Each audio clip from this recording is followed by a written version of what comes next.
भारत के नागरिक उड्डयन मंत्रालय ने अंडमान और निकोबार द्वीप समूह की यात्रा करने वालों के लिए क्वारंटीन नियमों को लेकर नए दिशा निर्देश दिए हैं।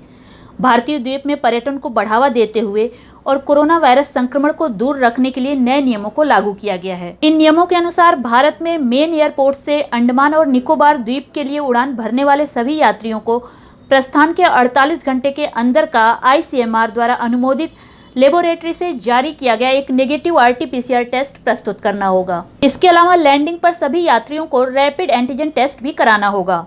पोर्ट ब्लेयर एयरपोर्ट पर पॉजिटिव रिपोर्ट वाले पैसेंजर्स को इंस्टीट्यूशनल क्वारंटीन में भेजा जाएगा। ऐसे पैसेंजर पेमेंट के आधार पर सिलेक्टेड होटल्स में क्वारंटीन का ऑप्शन भी ले सकते हैं। स्वराज द्वीप, शहीद द्वीप और छोटे अंडमान जाने वाले यात्रियों को 10 दिनों के लिए कंपलसरी होम क्वारंटीन से गुजरना होगा। कोविड दिशा निर्देशों का पालन नहीं करने वालों पर 5,000 रुपये तक का जुर्माना लगाया जा सकता है। घूमने फिरने के शौकीन लोग जो विदेशों की यात्रा करना चाहते हैं लेकिन इंटरनेशनल फ्लाइट्स के बंद होने के कारण वो नहीं जा पा रहे हैं, ऐसे लोगों के लिए मालदीव एक अच्छा ऑप्शन हो सकता है, क्योंकि मालदीव की गवर्नमेंट ने भारत सहित दक्षिण एशिया के यात्रियों के लिए अपनी सीमाएं खोल दी हैं। खुद मालदीव के राष्ट्रपति द्वारा इस बात की घोषणा की गई। मालदीव के राष्ट्रपति ने कहा कि 15 जुलाई से अंतर्राष्ट्रीय उड़ानों के लिए सीमाएं खोल दी जाएंगी और उनकी सरकार कोविड-19 की स्थिति पर भी नज़र रखे हुए है। यहाँ आपको ये भी बता दें कि गो एयर यानी गो फर्स्ट एयरलाइंस 15 जुलाई से मालदीव की राजधानी माले से दिल्ली, बेंगलुरु और मुंबई के लिए फ्लाइट ऑपरेशन की प्लानिंग में है। तो वहीं भारत से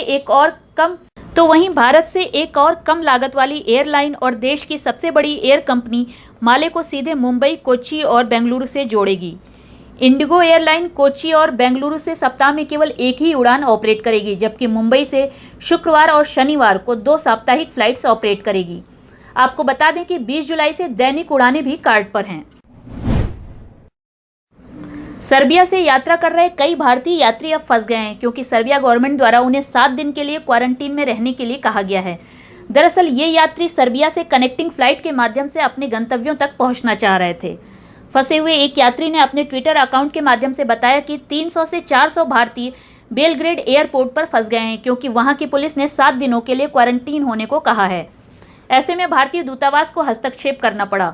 भारतीय दूतावास के अधिकारी फंसे हुए सभी लोगों को RT-PCR करवाकर उनके संबंधित गंतव्यों तक भेजने के प्रयास में हैं। भारतीय दूतावास ने कहा है कि सर्बिया के माध्यम से यात्रा न करें, क्योंकि सर्बिया ने 7 दिनों से कम समय के लिए भारतीयों को ट्रांजिट करने से स्पष्ट मना किया है। भारतीय दूतावास द्वारा कहा गया है कि अंतिम समय में भी उड़ान भरने से पहले अपनी एयरलाइन और आधिकारिक सूत्रों से यात्रा संबंधित जानकारी अवश्य प्राप्त कर लें।